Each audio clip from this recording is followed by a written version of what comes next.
আচ্ছা, কেমন হবে যদি আপনার একটি ইচ্ছার কারণে আপনার ক্র্যাশ বা ভালোবাসার মানুষটি আপনার জন্য পাগল হয়ে যায়, কিন্তু সেই পাগল হওয়াটা যদি রোম্যান্টিক না হয়ে একটি ভয়ানক অভিশাপে পরিণত হয়?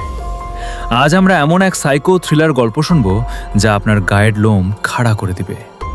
গল্পের মূল চরিত্র বের, যে দীর্ঘদিন ধরে নিকি নামের একটি মেয়েকে একতরফা ভালোবাসে, কিন্তু সে কখনো তা বলতে পারেনি। একদিন নিকির মন খারাপ দেখে তাকে উপহার দেওয়ার জন্য বের একটি অদ্ভুত ক্রিস্টালের দোকানে যায়।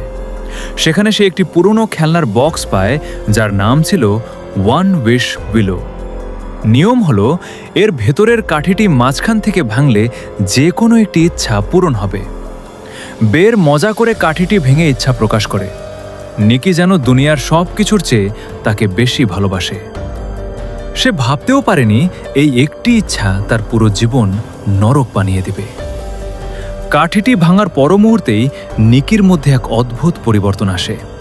সে রোবটের মতো বা বাচ্চার মতো অদ্ভুত আচরণ শুরু করে। বেরের বাড়িতে এসে সে এমন আচরণ করতে থাকে যেন সে বেরকে ছাড়া এক মুহূর্তও বাঁচবে না। মাঝরাতে বের ঘুম থেকে উঠে দেখে নিকি সম্পূর্ণ উলঙ্গ হয়ে শুধু একটি কোট গায়ে দিয়ে অন্ধকারের মধ্যে দাঁড়িয়ে তাকে পাহারা দিচ্ছে। বের বুঝতে পারে কিছু একটা মারাত্মক ভুল হয়েছে। এটা কোনো সাধারণ ভালোবাসা নয়, এটা এক চরম মানসিক বিকৃতি বা অবশেষণ। একদিন বন্ধুদের এক আড্ডায় নিকি সবার সামনে নিজের লেখা একটি গল্পের নামে ভাই বোনের বিকৃত ভালোবাসার কথা বলতে শুরু করে। সবাই অস্বস্তিতে পড়ে যায়।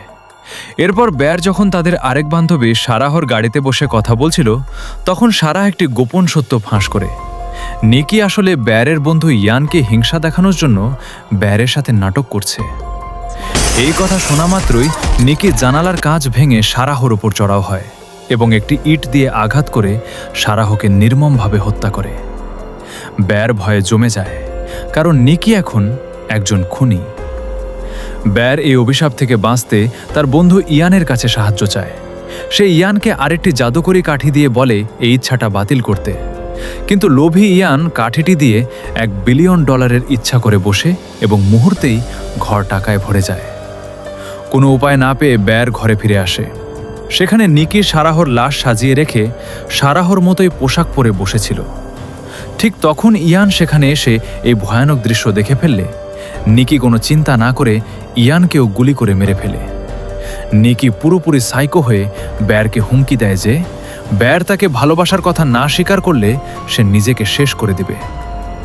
নিরুপায়ে বের নিজেকে বাথরুমে লক করে ফেলে এবং এই নরক যন্ত্রণা থেকে বাঁচতে একসাথে অনেকগুলো বিষাক্ত ওষুধ খেয়ে আত্মহত্যার পথ বেছে নেয়।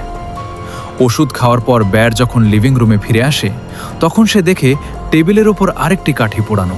অর্থাৎ এবার নিকি ইচ্ছা করেছিল যেন বেরও তাকে মন থেকে ভালোবাসে। জাদুর প্রভাবে মরার আগে বের সত্যি সত্যি নিকির প্রেমে পড়ে যায় এবং তারা একে অপরকে জড়িয়ে ধরে। কিন্তু ততক্ষণে বেরের শরীরে বিষ কাজ করা শুরু করেছে। বেরকে মরতে দেখে নিকি সহ্য করতে না পেরে নিজের মাথাতেও গুলি করে। একটি ভুল ইচ্ছা কেড়ে নিল 3টি তাজা প্রাণ। বের তার ভালোবাসাকে পেয়েছিল ঠিকই, কিন্তু তার মূল্য দিতে হলো নিজের জীবন দিয়ে। এই সাইকো থ্রিলার গল্পটি আপনার কেমন লাগলো কমেন্ট করে জানান। আর এই ধরনের আরও মুভি এক্সপ্লেনেশন পেতে চ্যানেলটি সাবস্ক্রাইব করুন। ধন্যবাদ।